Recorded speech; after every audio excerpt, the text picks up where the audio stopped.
mga boss, kumakain na yung anak niya. Nanay niya, no? Lumapay ka na sa anak mo. Dito yung mga boss sa kumpanya. Nandito ako sa kumpanya, kumain ako. Wala ko na lang madaling araw, nag-break time ako dito sa kami ng kumpanya. So yung kumpanya namin ako. Gabi na, ay madaling araw na. Good morning para mga boss. Ito, madaling araw na rito. Last alauna ng umaga. Makain ako. Ito. Lagi silang nandito yung mga boss. Yung mag-ina na yan. Ang umaga na ay pag ganitong oras.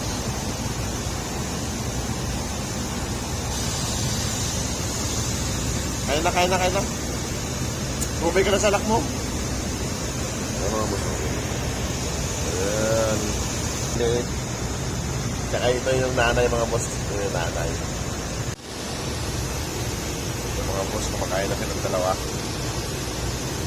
Ang mag-ina. Mag-ina yung mga boss, mag-ina. Iisa lang yung anak niya. Iisang anak.